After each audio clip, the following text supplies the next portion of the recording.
People often say Rwandans enjoy comic, light, and unserious content. We refuse to believe that. The Voices podcast is here to help you get all the information you need if you are one of those people that are interested in informative, educative, and inspirational content.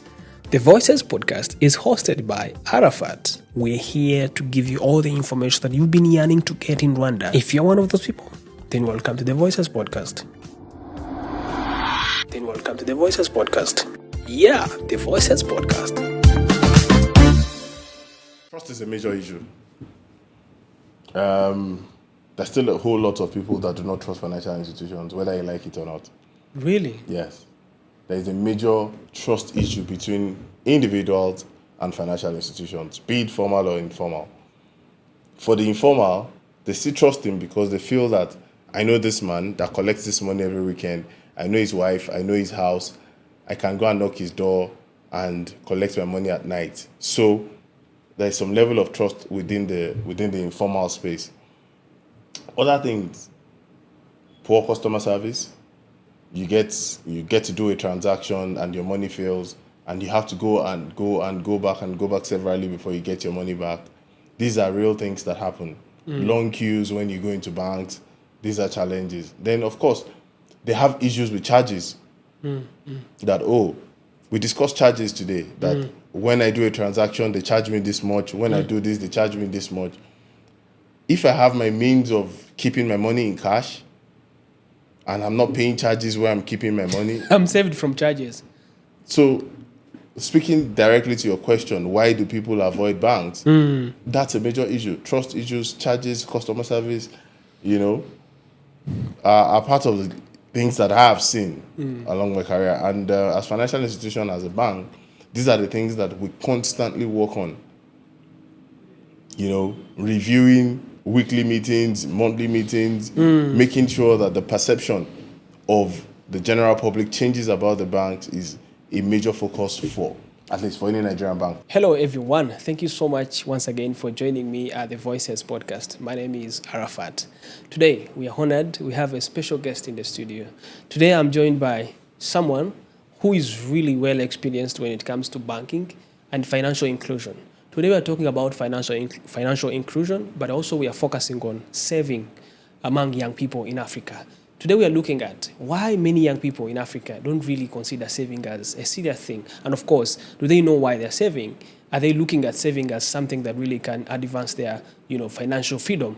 Is that something that really they can go for? So today, I have this person in the studio who is going to educate us more about that.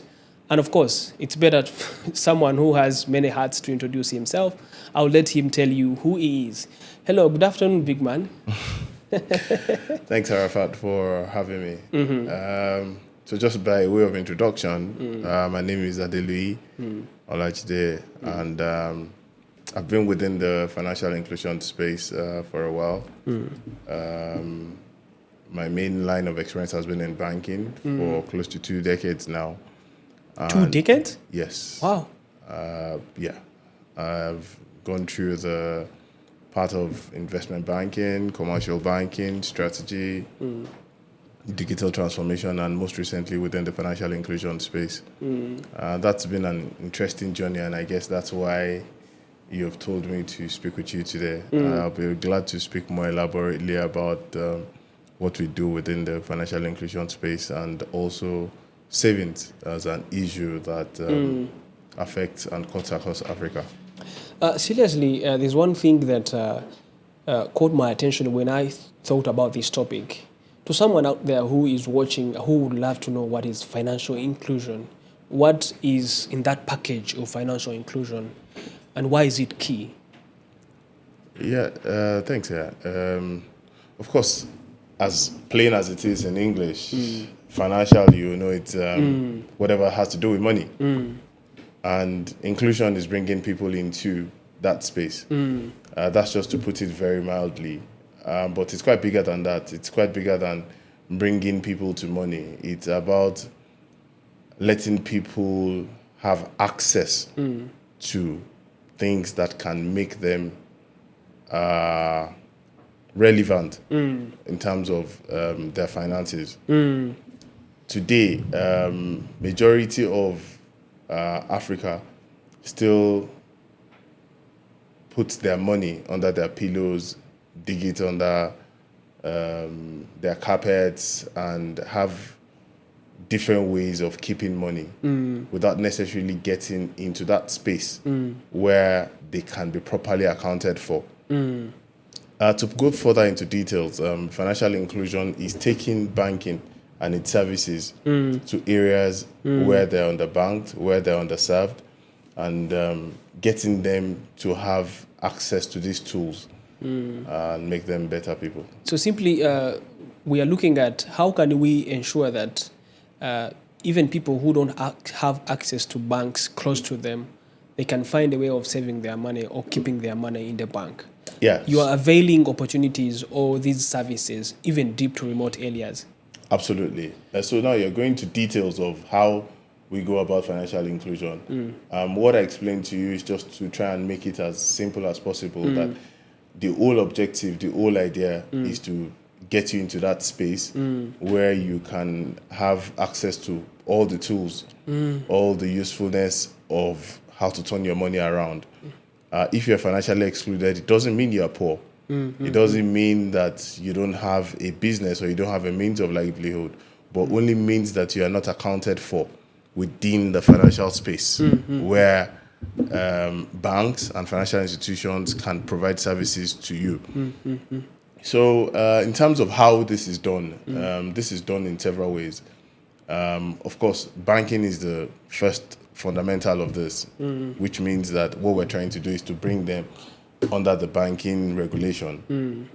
How do we do that? We do that by opening bank branches.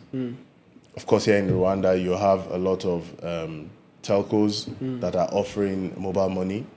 But across Africa, we still have physical banking structure, agent banking structure, and also we have the digital methodologies where people download, mobile apps and they are able to enroll themselves into the services of a financial institution and start saving or doing transactions through that place. So just to put that together, the opportunities of getting into that space is through bank branches, through mobile money operators, through mobile or static agents, and through digital options on web, online, and so others. But the real one that really works is the one of going to them where they are, because majority of the people today that are educated are not likely financially excluded.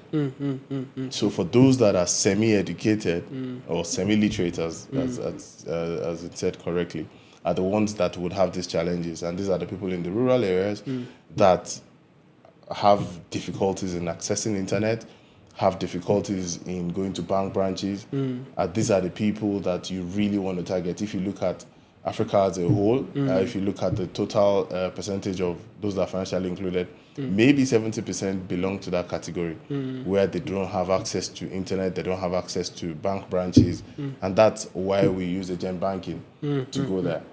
That's been what we've been doing. So if today I want us to speak to the youth, Yeah. why do you think financial inclusion is really very critical to the young people in Africa?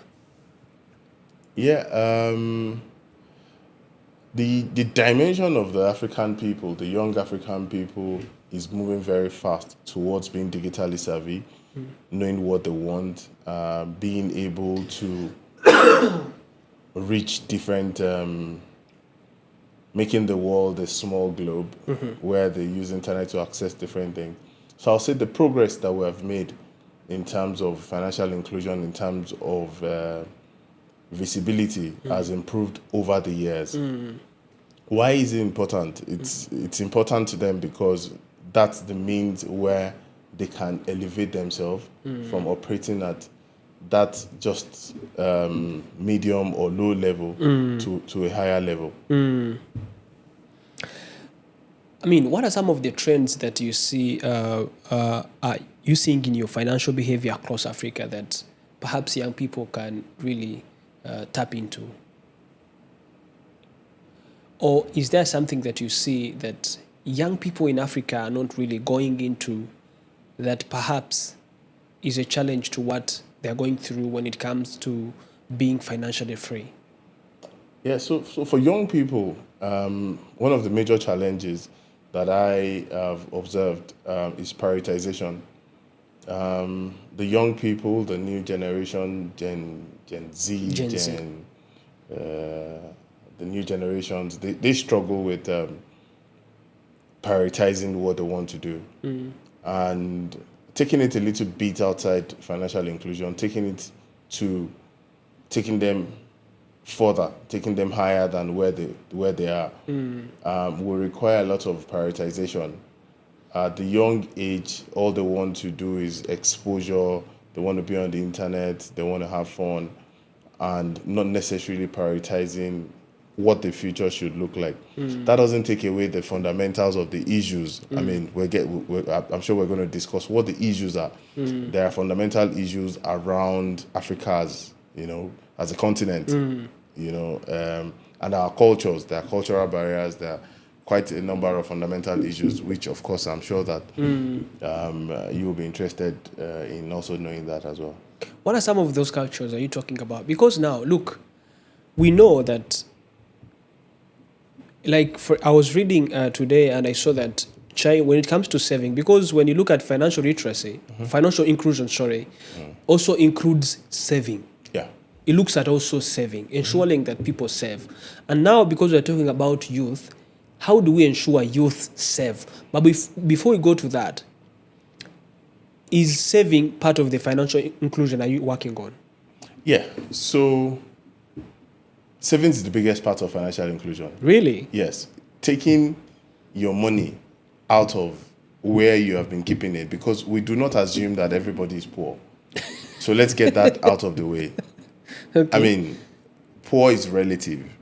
So when you compare an African young man who is on probably 20,000 shillings per week or per month, you compare to an European youth on 20,000 per whatever. They're not the same, right? They're not the same. They're not the same. So what I'm just trying to say is that these people that we say that they're financially excluded, it does not mean they don't have access to money, but they don't have a culture of how they deal with money. As a matter of fact, they don't have any record of the amount of money they deal with. Please talk about more on that. Because, seriously, I'm looking at, we've been really told that African youth, they don't save. What have you noticed in the 20 years you've been in the banking? What have you noticed that is probably the reason as to why young people struggle with saving and they can't afford to save, yet they make money? I'm not sure that they make as much money as the young people in Europe are making, but at least the little they are making, they can save it. And of course, talk about more on why someone should save. Interesting. The core issue here is that young Africans do not earn so much. And there are so many cultural liabilities that they face. A typical African youth has the responsibility The African tax. of dealing with one uncle, one aunt, or younger siblings or relatives and all that. Considering the fact that he doesn't even earn enough, he has to do that culturally. It's right for him to give back to those that gave to him when he was growing up. Then inflation. And of course, those people also were there for him. Yeah. Don't forget that. And for her as well. So just to balance it. So Yes, and for her. yeah, so they have to give back. And the income line is very low. Then inflation is growing very high.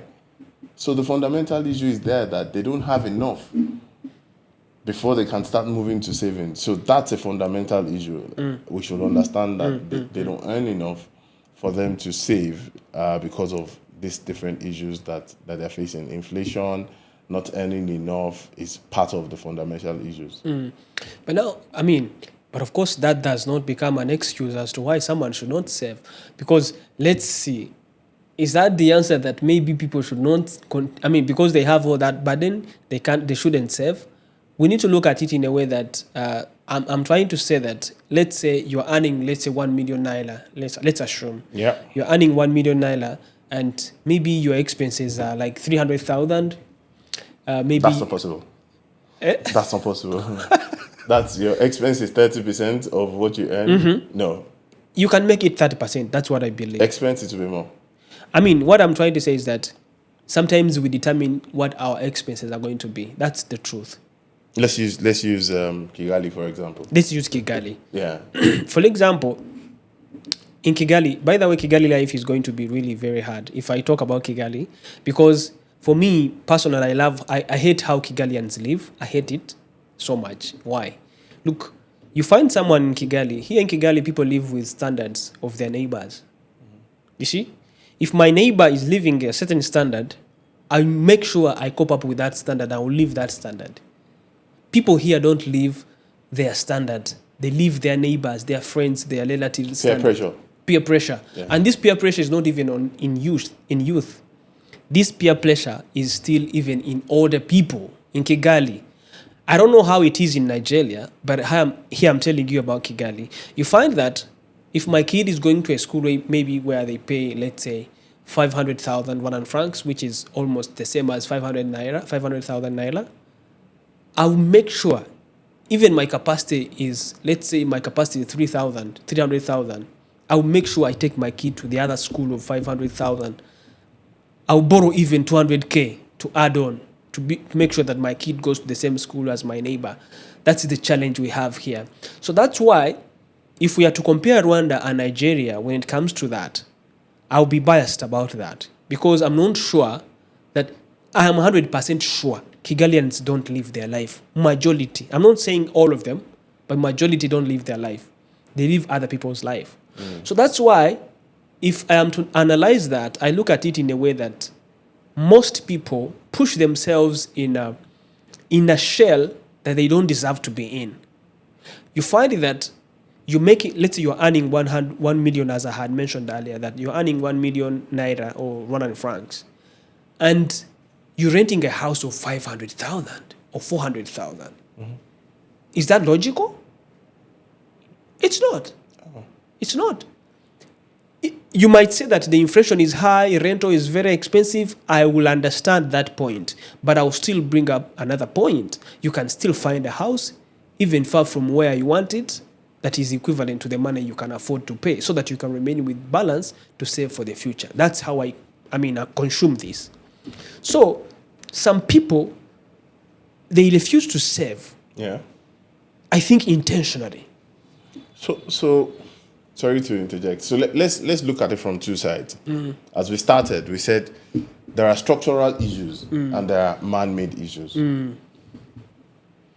We started with the structural issues. Yes. That the structural issues, which is the foundation, is that the African youth is faced with cultural issues, is faced with low income, is faced with inflation, which is outside Those the are control. facts. Those are facts. Yes. Now let's go to the guys that they've moved away from the bottom of the pyramid. They've moved a little bit higher, which means they now have a job and they can afford a means of livelihood. But for example, they've been pushed by peer pressure, they've been pushed by internet influence, they've been pushed by several things not to have a life. And I'll take you back to when we talked about prioritization of life. Putting your priorities, your long-term goals, putting it down.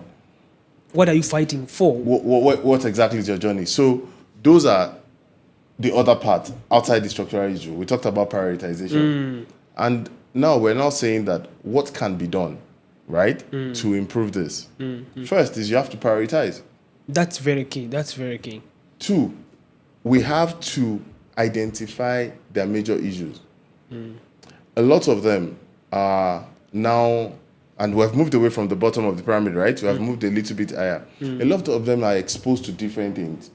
They now know about crypto, stable coins, FX dealing sites. Stocks. Yeah, stocks. Forex trading. Forex. And on the other side, sporty betting, all sorts of things that can make money come very fast. Online work, side hustles. Yeah. I mean, today there are side hustles. People can make even money when they're home. So a whole lot have now changed their focus to quick result rather than the steady result, which is put your money in the bank, build a record with the bank, let the bank know that this much money comes into your account every month, every year. You can speak to the bank about growing your business. You can speak to the bank about setting up a new business. You can speak to the bank about owning a house. But they want something that will happen very quickly. So that's why they're not interested in banks. They're not interested in being included. Saving and all that. Yeah, no, They're not interested in being included, which is also saving yeah. as well. They're not interested. They just want things to happen very fast.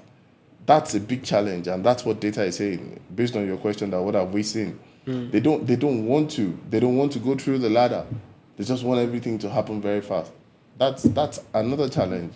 I mean, to a young person out there, let's assume if you are maybe 18 now, Yeah. if you are to speak to your 18-year-old, Yeah. what would you tell him? Because now we are speaking to someone out there who might be struggling to sink this kind of saving and, growing, and the thing you've just talked about, creating a record, building a record with your bank, Yeah. which is very key. Why does having a record with the bank matters? Why do you think young people out there who are listening or watching you think having a record with the bank is very important? So I'll give you an example, right? You can, and this just to speak to logic, you can choose to have a child today, right? And say, I want to have a woman in the family way and start a family today, right? But can you give birth to an 18-year-old today? No. It's not possible, right? It's not possible.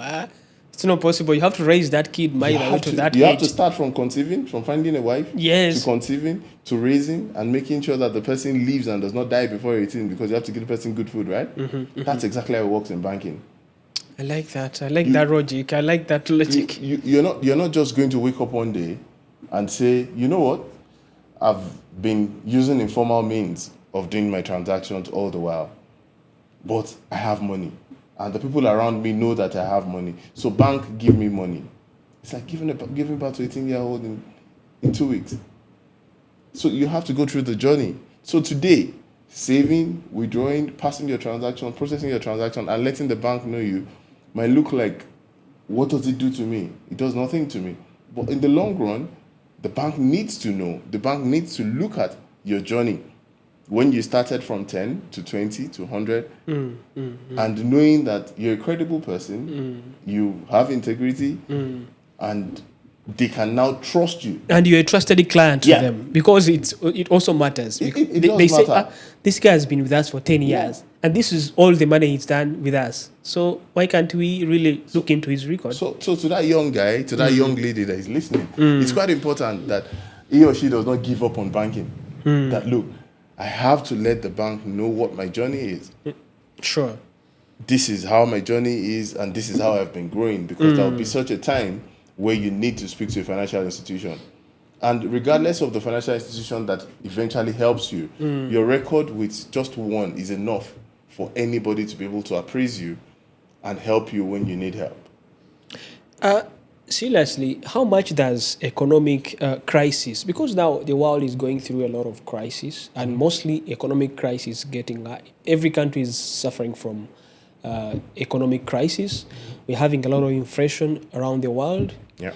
And we are telling young people that you should save. Because now I want us to have, doable examples, practical examples. Today, you find that someone who used to earn, let's say, 200,000 5 years ago, maybe he's earning 300,000, just 100 increase, or even still 200,000. Yep. And the standards of living have almost doubled. What are some of the advice?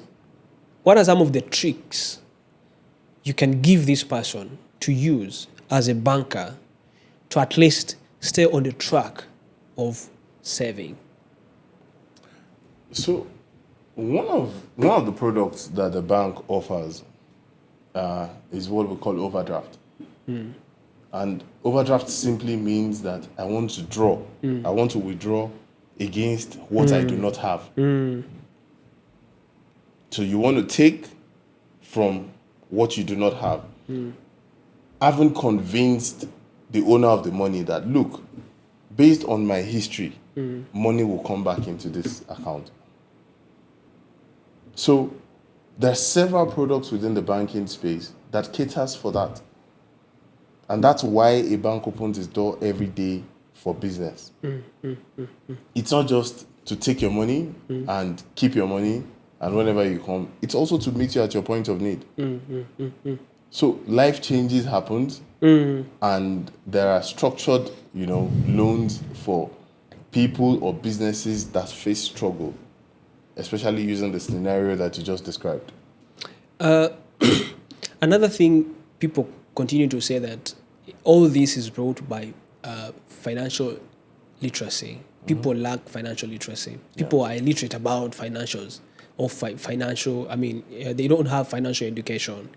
And of course, this is very true. Most of us who grow up in families that are struggling families, and our parents maybe lived hand to mouth. They didn't have even that money to save.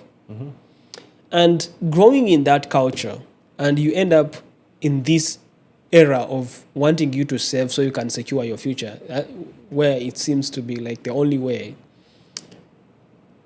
Is it also part of lack of that financial literacy that is creating the crisis we see among young people in Africa? Because let me tell you, you will find someone who is 18 years old in China has already saved maybe 100,000 USD. After high school, they have like 50,000 USD on their account. And you ask yourself why. I was reading, I saw that China saves for 3.9% of their total income. And when I went further to read, I saw that in China, it is culture, that saving is culture. That's why even when you go to a party, the first thing they give you is something to take. And you should keep that thing so you can give it to someone else when someone comes to your party, maybe to a party at home. Meaning that what they've given you, you keep it until when there's a party at home to give it to someone. Yeah. So that they can grow that culture, saving. What is it that is really behind the African culture of not saving? Let's be honest. We don't save. We have that thing. Even without money or with money. So you mentioned something very critical, which is a term that you just introduced into this conversation, financial literacy. Financial literacy is very big and it's quite deep. Being educated does not make you financially literate. For some people, they run businesses, they have money in banks, and they credit their account, they make payments. When people buy stuff from them, the money goes inside, and they debit it whenever they want to purchase, to restock. But they don't understand how it works. They are not able to balance their books. Now, I'm not talking about accounting now. They don't know when to stop. So, not knowing the portion. It hurts. Yeah.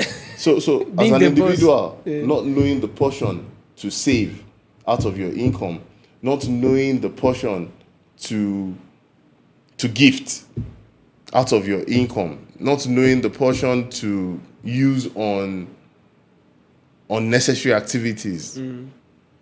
Such a person can be defined as financially illiterate. Are you sure? Yeah, because you have not been able to add all your education into your finances. That's very true. I didn't know that. So I'm one of them. Yeah, so I'm just trying to take it a little bit higher. Yes. For some people, financial literacy is at the granular level. It's at the lowest level, where maybe someone doesn't have a bank account. He doesn't know anything about banks. He doesn't know that. That's the person considered illiterate. Yeah, so there are certain people at that level of financial literacy. Please take it further, because I want people to know that some of us out there, we are illiterate about finances. Yes. No, seriously, I am. So that's the truth. The truth is, as a young person, the minimum you should save is 5% of your income. That's the minimum. At the end of every month, at the end of every payment period, even if it's a week or a day, 5% should be guaranteed savings. Regardless of how heavy your expenses are. I like that. So if you're doing a job that does not allow you save at least 5%, you should be looking for something else. Or make sure that every earning you make, let's say you just doing a job where you earn maybe some money every day. Even if you're a make sure that contractor. at least that 1% goes out. If Yeah, you make 5. 10,000, make sure 5% is out. Just on the corner. Wow. So teach me, how do I balance all that? Because you said you should know how much you save. Yeah. You should know how much you spend. You should know how much you gift. You should know how much you're going to give your wife, maybe. It's part of literacy. It's part of literacy. Yeah. So now this brings me to a question of, should we just save? So when you go deep into financial analysis, when you go deeper into understanding the use of money, deep financial analysts, investment bankers would say savings is the laziest way of turning your money around. What do you mean? There's so many tools out there. There are entities that speaks about being bullish, being aggressive about trying to turn around your money. While this conversation is focused on youth savings and people understand the importance of savings, it's critical for us to be able to address, other listeners who may be listening to this, not to think that why are these guys misguiding other people, saying that it's just savings. We know that savings is not the only way, but it is a critical way to start. There is nobody that will tell you that do not save. Whoever tells you that has lied to you. You have to. But it becomes very lazy if all you're thinking is saving huge part of your money and not turning around another part of your money. Recall that when I talked about saving, I said what? 5%. That at 5%, you're fine. So I just wanted to correct the notion when you talk about should we just be saving? No. That's really what I want to talk about. No. We shouldn't just be saving, but we must save. Then Can you see the difference? after saving, because now someone will say, I save my money. What are these people talking about? But then how will that saving turn into something that is important that we're looking for in the future when you have not planned it? So savings is driven by goals. 100%. Then there you're coming. Savings is driven by goals. So nobody saves for the purpose of saving. You save because there is a goal. We talked about prioritizing. We talked about scheduling the things you want to do. I mean, there is a particular place where free education stops, right? Even if there is free education, it stops at a particular level. When you want to become a professional and you have decided that, look, I want to be certified along this line, it's no longer free, right? Even if you get it. I like that. Yeah. That the government, the money it has paid for you to go to school for free, sometimes it's going to end. Stop at a particular point. So when you want to become that professional, you want to become that skillful person, you have to use your money to qualify. You could save for that. You've been a tenant for a decade, and you have to make some equity even if you're going to collect a mortgage. You have to save for that. 100%. You have to. You have to. You've got kids, or your wife is expecting more kids. Regardless of how huge your insurance, your health insurance is not going to buy baby food, will it? So you have to save for that. So there's different saving goals. But what I'm just trying to explain is you have to. So after saving, let's educate someone. For me, seriously, I always tell people that if you've saved, let's say 5 million, maybe in a period of 3 to 4 years, at the end of it, if you don't have a plan on what you're going to use that money, you're still going to spoil it. Absolutely. Because something will strike, and then you say, I have 5 million there. Let me just use it for this problem. A family member will call you, a friend will call you, your wife will have a problem, your kid will get sick, and you will use their saving. So for me, if I'm not a banker, I'm not an expert in finances, but the one advice I would think of is if you're not good at saving money and keep it for a certain reason, for a certain plan, for a certain project, make sure that you invest that money somewhere where it's a property, where it's an asset, where you can't see it. Yeah. Where you can't just get it and take it. Put it somewhere where it will be very difficult for a family member to say, go sell this to give me this money.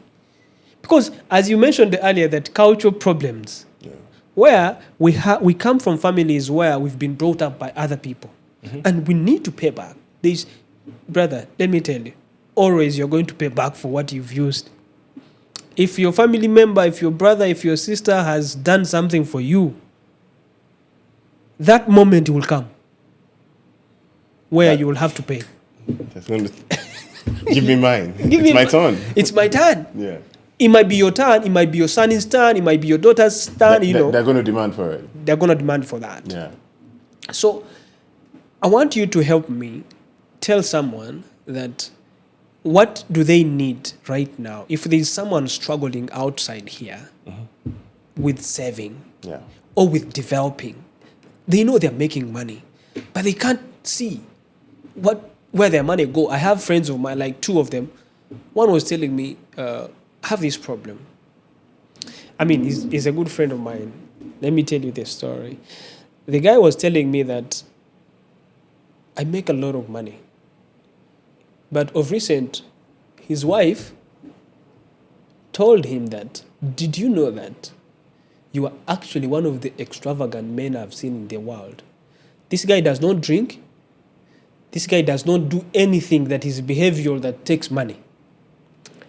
But whoever has a problem in the family is the one to solve it. And he does it unknowingly. He doesn't know that he does it. But his wife has been really noticing that for a while. And the wife was like, but when the guy went down and really did a thorough study of himself and, reflect on that, he said that, bro, do you know I've lost more than 10 years of myself, of development, by helping people?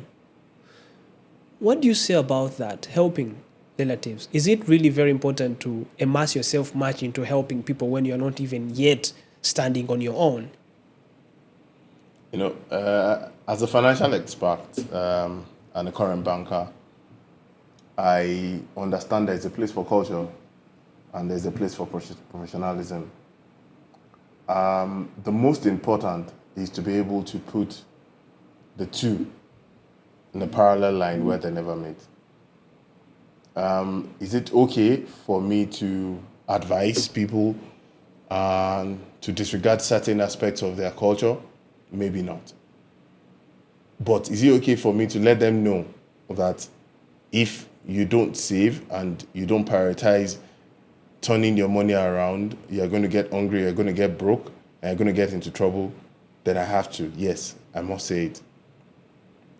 To answer your question directly, what I'll say is everybody needs to design a financial model for themselves.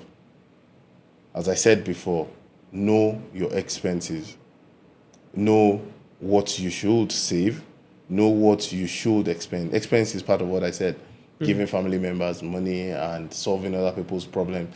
Even religious contributions.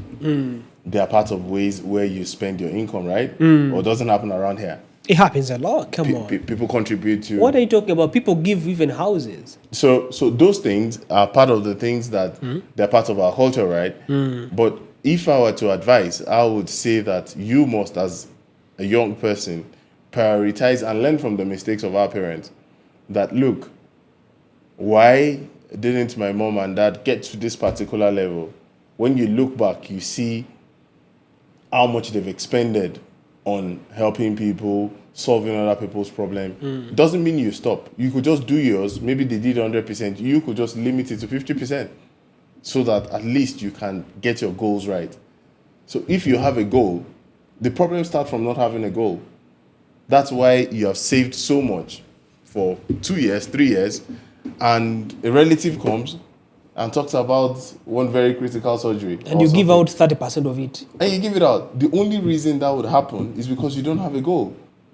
If you have a goal and you're looking at the goal right there, that look, I have to do this thing, you'll be quick to respond. I don't have money. But I also have some challenges I have to deal with. No, in Africa we don't say that. Okay. I didn't want to go that route, but in Africa we don't say. I mean, for me, what I know, like mostly in Africa, we don't say that. I have so many other problems to solve. That, do you know what it means to the relative? It means you have the capacity, you have the ability, you have the money they want, but you don't want to give. You want to give it out, so it becomes a problem. What you say is that I don't have money. You keep crying. You join the cry. You join the cry. You know. That's the best you hit way your to... head. Oh my God. I wish you came before I used the money. You see? I think you've noticed that. Absolutely. It's everywhere. So, I mean, why do you think young people mostly these days, they don't want to, they don't want to join banks. They love to use informal way of banking, keeping cash.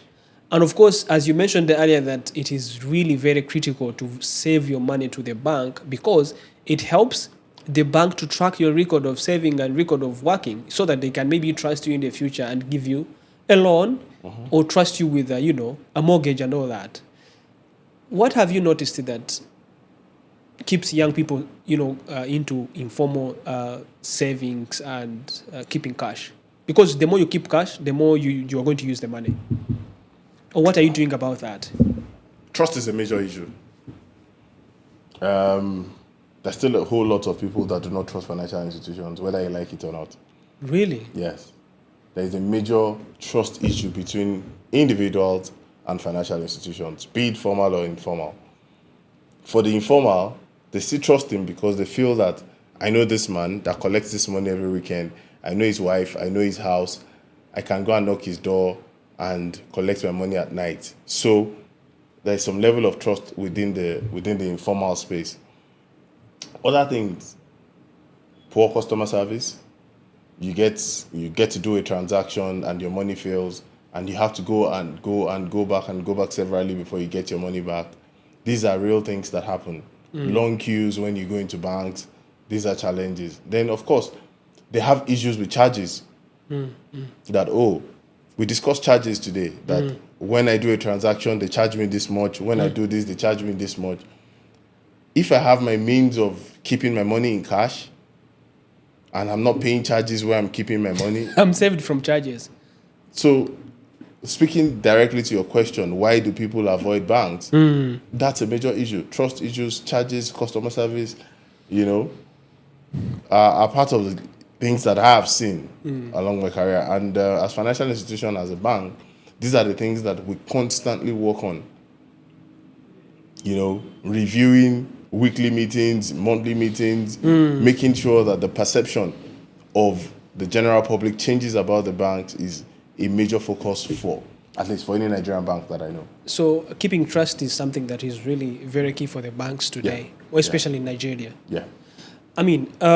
What is it that banks today can do, apart from trust and fintech, to ensure that they encourage young people, and the general population in particular, to save with the bank? Because we've seen that, I remember we talked about that today, that if you are not using other people's money, you're likely not going to develop. You don't have enough for yourself to, invest and do whatever. Grow yourself. Because, and the only way to get money from the bank is by having that trust, having that track record where the bank can see that, Arafat has been saving with us for all this period. He has saved all this. So he wants this money. But of course, you will not get that if you don't have a security. That's a topic for another day. But now, what is it the bank doing today and the fintech to ensure that they attract more people coming to save? Apart from that trust you talked about. Yeah. So, as I said, savings. So we offer savings products, goal-based savings products. Like when you log into your mobile app, you can pick a type of goal that you want to achieve and say that I want to have 1 million naira at the end of the year.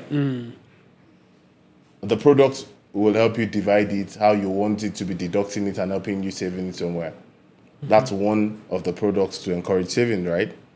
Gamification is to allow you earn tokens, allow you earn points, allow you earn something by doing certain level of transactions within the bank. Micro savings. How can I let you save through a third-party platform? You can transfer to your account. You can go to an agent to make a deposit into your account, making sure that even as low as 100 naira, I should be able to accept it from you and let you save your money. Some of the things that that the banks are doing are just what I just described to you. I mean, there's this thing I want you to really help me with. How is your banking or saving style or, behavior yourself? How do you do it? Because let's assume you're an expert in this area, so we assume you're one of the people that are doing good savings. Maybe you might not be saving a lot, but how do you manage it? What is your scheme of saving yourself that maybe someone else can learn from? Your scheme of saving, like let's assume you earn 50,000, split it into parts so we see how to save it, the best way to save it. So as I said, everything I said have been practical. Goal-based savings, even my bank offers it. So everything I said today has been practical. Goal-based savings, which some banks do offer, that at the end of a particular period, you can choose a goal. Write your goal down in your app, give it a name, and the app can start deducting that money from your account at the intervals that you choose. I like that. I've not had that here. I think I've not had that here. Yeah. So we do have that. We offer that, and so it's like an app. Yeah, it's a mobile app of a bank, and that's the means of transaction. So it's very popular in Nigeria. People know it. Yeah. So goal-based savings. I've not had it here, but I will do my research. So you go into that app. Yeah. You put your goal. Let's say I want to save like 5 million in a period of like 1 year. Yeah. And then the app itself will do the math, and it will tell you how much they will be deducting from your account, and they'll be doing that every month. Yeah. So can you withdraw that money that has been cut before the period? Yeah. You can choose to end your goal if you choose to, because it is your money. At the end of the day, it's not our money. We're just helping you reach that goal. Then you're not helping me at all. Because now you should put strict restrictions on how to get that money. Because so the access to the money is not instant. Okay. So we'll probably give you some time to say that to get this money out. I'll just give you an example. We'll take 48 hours or 72 hours because it has left your bank account and gone somewhere else. Sometimes those delays make you change your mind and say, you know what? I don't want to touch this money. So that is on the side. You could dedicate a particular amount to stocks, to other securities that can help you take your money away from where you can buy reach. shares somewhere. Yeah, and that's why I meant by stocks. So what is it that you see that governments are not really doing to ensure this continued resilience among people to save in Africa? Because I don't think really, for me, I don't think the government is doing much to ensure that people really have that developed culture of saving. But from your perspective, I don't know what you think that the government really can do more. And these agencies that deal with financial, education and all that, to ensure that people, man, I strongly believe that there's one man who told me that he's a Chinese, that even the money your father has given your mom to go to to church for offertory, you can reduce some money for saving. Another angle. Yeah. So actually what he was trying to say is that you can save from any money you've Absolutely. earned. Be it 1,000. If you have that culture of saving, you will save 200 from it. Because at the end, it will count.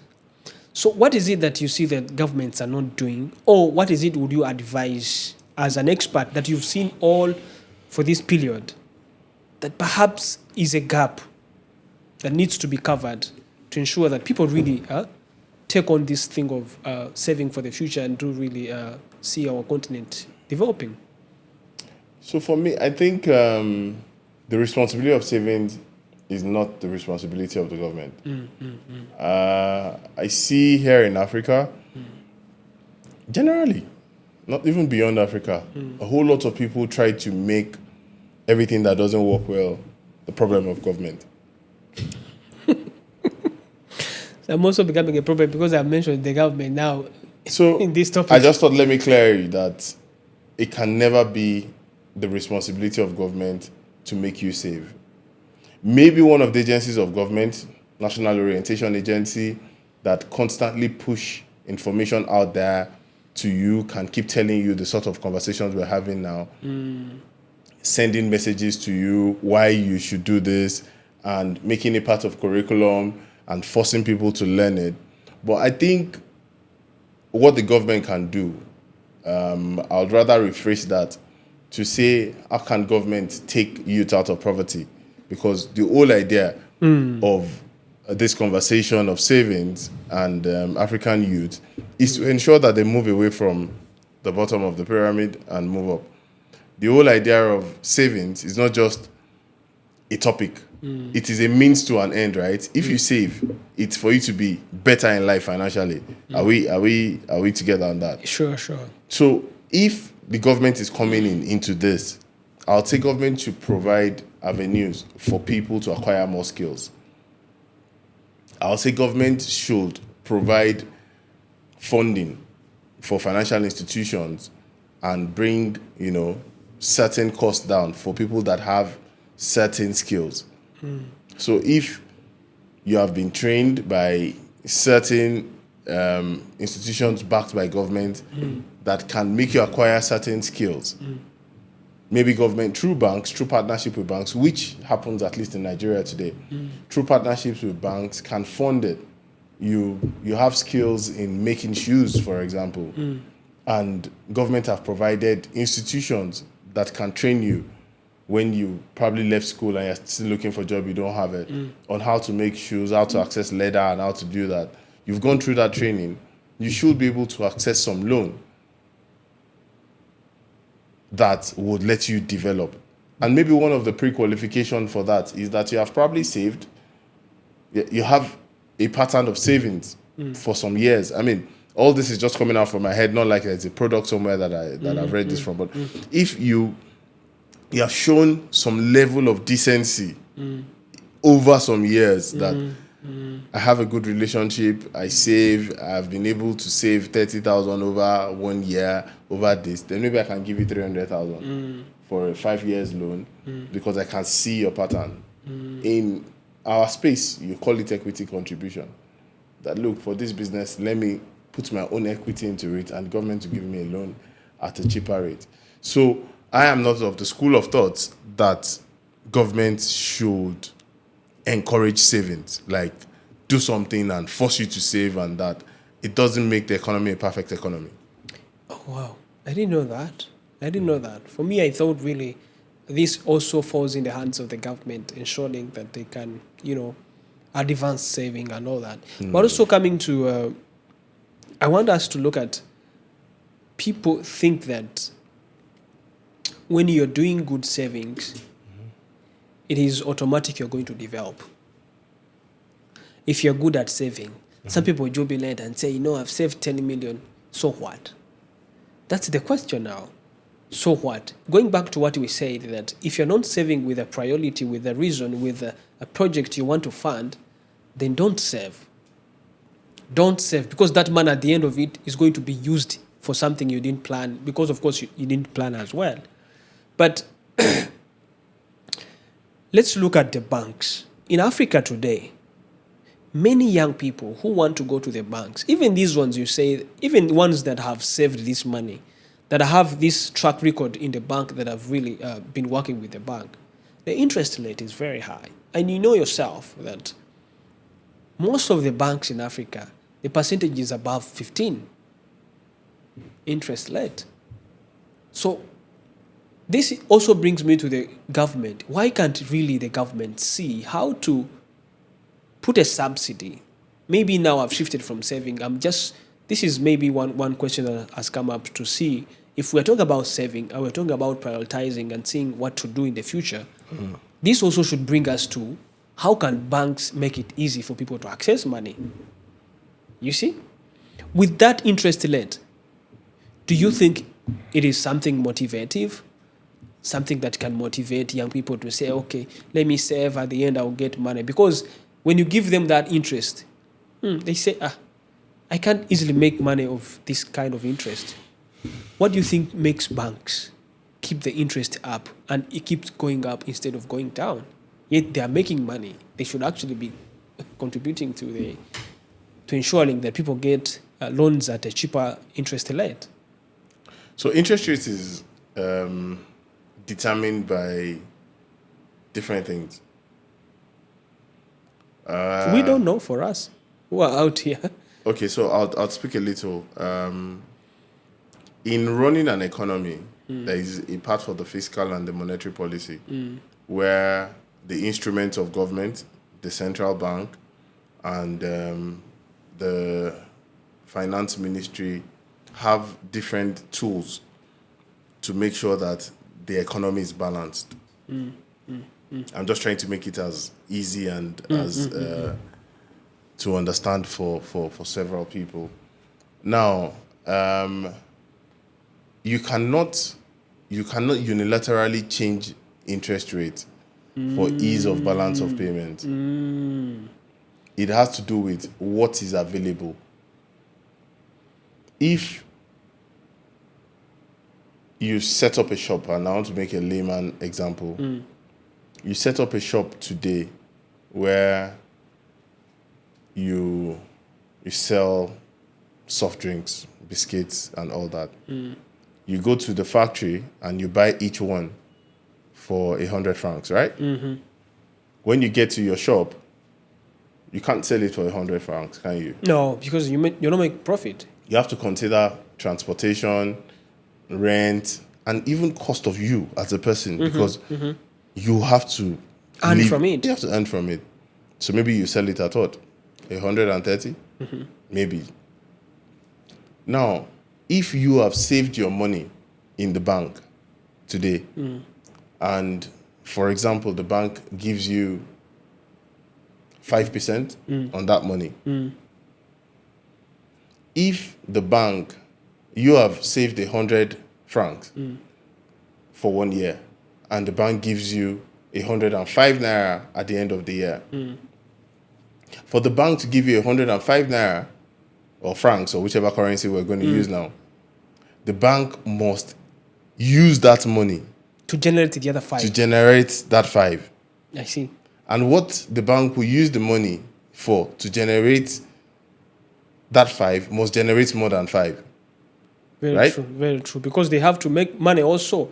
They can't generate what they're going to just give you. They should generate something that they can remain in balance. So do you now know why you saved at 5% and I'm borrowing at maybe 20%, 30%?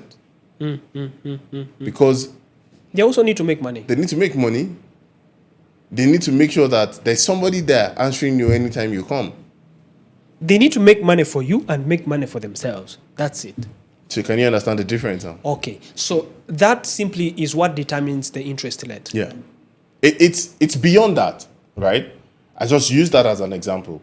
But for the purpose of this conversation, it's what it is. This is not an academic conversation. It's not a policy conversation, No, right? no. So I won't go deeper into the policy, the fiscal policy, the monetary policy, but I'm just giving you the real example. Look, he has collected this money with the promise of giving you 5 extra or 5% interest. on it. Yes. So whatever he's going to do with that money, Must make at least 15% so that they remain with 10 and give you 5 or more. or more. Because that you're collecting 5%, you're also a shareholder that you want to come and collect dividend at the end of the year.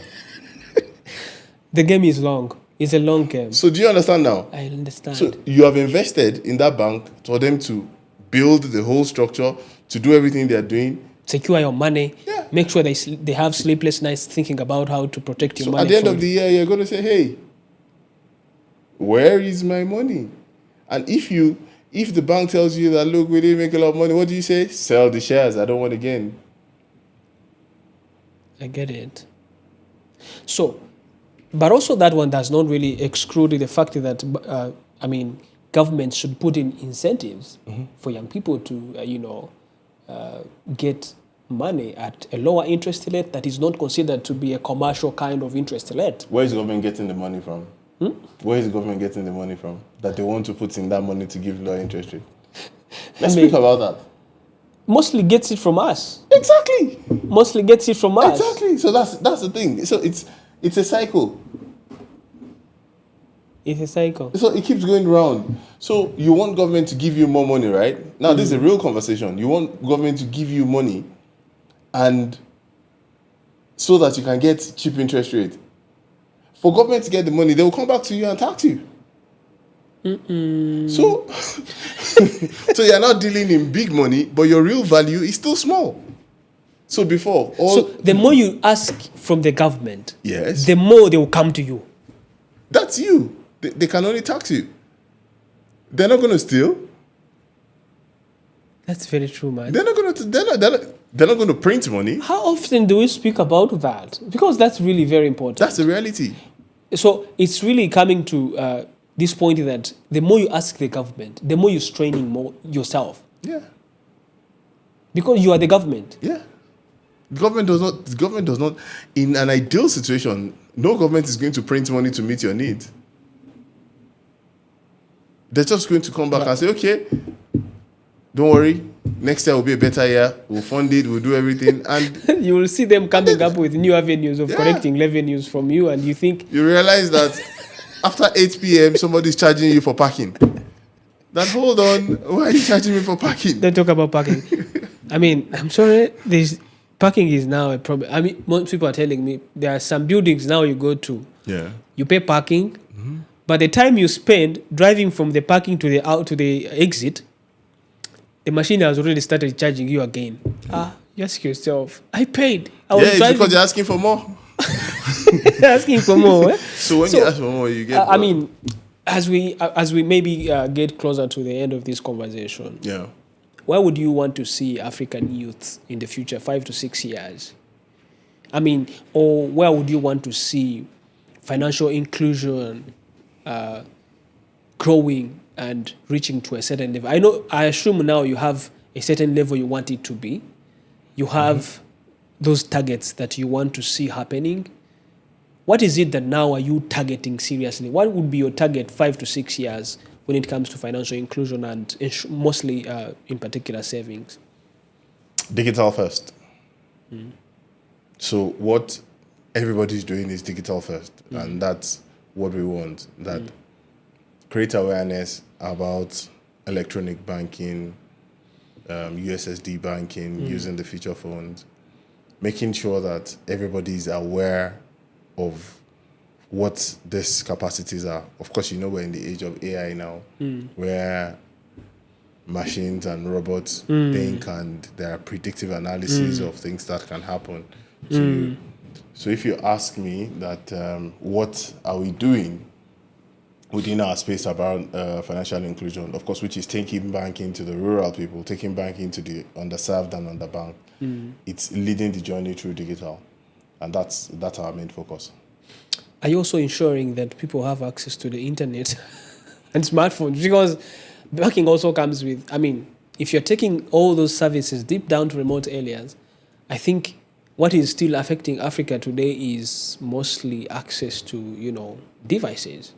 Yeah. We still have so many people in remote areas who cannot access smartphones, cannot access internet. Even if you don't have a smartphone, I think you can bank with your small phone. But do these people, I mean, do African banks think about that? Looking at how can you make it easy for people also to have these devices, because they're the ones that determine whether people are going to save or not. You will not have agents every corner, but if the agent is a person himself, you see, if you can ensure that people themselves are like agents of themselves, they can save using their phones. Maybe you have one agent somewhere in one village where they can go give their money and the money comes to their phone. But also without these devices, there's no, the outcome will be very low. So your question is more like, maybe I need to give you a foundation and a background. As a bank, when you decide today to set up a bank, you're likely looking at investing my money in a banking business so I can make returns. 100%.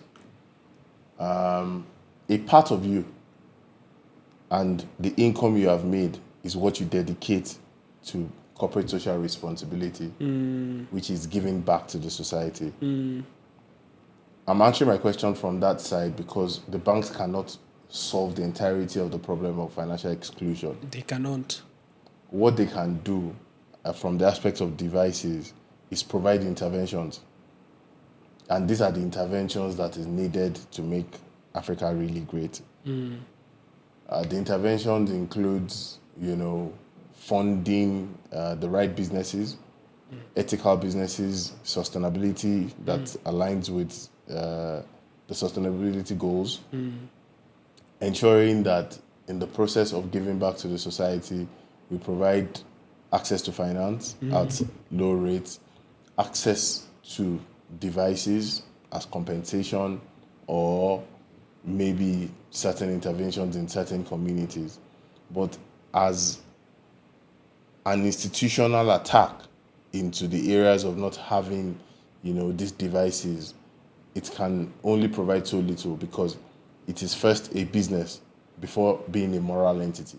No, I was actually looking at whether it's not going to be a problem where these devices are not accessible to reach your goals.